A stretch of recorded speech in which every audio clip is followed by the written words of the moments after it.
Hi everyone, it's Laura here. Wanted to share a little video about a common process that I get questions about all the time.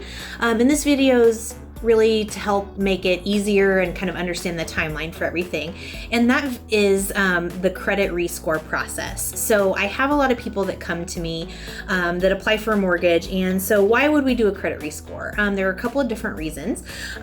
Really, it's almost always to get your credit score up in some kind of way, whether that be to qualify you for a loan or to get you into a different loan for one reason or another. Maybe, we're right at a threshold where you could get a lot better interest rate, that kind of a thing.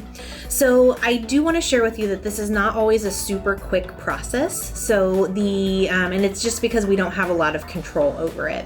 So when we first pull your credit, we're gonna pull your scores, kind of see what we need to do. Most often it is going to be you paying some kind of debt off or down and then submitting that documentation to be able to do that rescore. So if I tell you need to pay your credit card down, I'm going to have you do that, and then we can start the rescore process. Really important, number one, is to follow my instructions exactly. So credit scoring is very funky.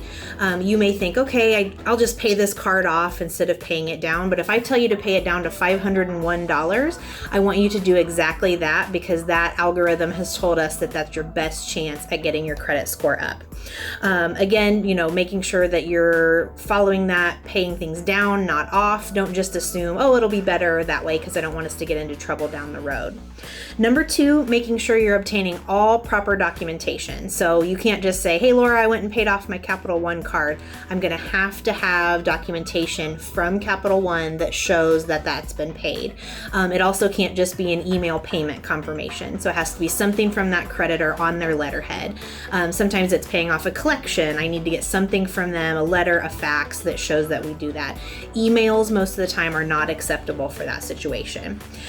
So once we have all that, the third step in this process is we will send that documentation to the credit bureaus. So this usually takes at least a week, sometimes 2 weeks, and we really have no control over speeding up that process. So it's done directly through the credit bureaus, so we don't always have any say in how long that takes.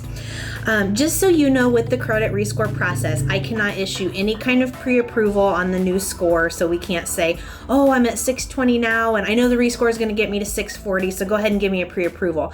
I can only do it on the information we have. So if you don't qualify for the loan at that point in time, I can't go through the pre-approval process until we get you where you need to be. So I'm happy to help you navigate through this process. The biggest thing is I'm not telling you exactly what to do for fun. I'm just telling you what we need to do to get it done. So as always, give me a call, shoot me an email or text if you have any questions. Have a great day.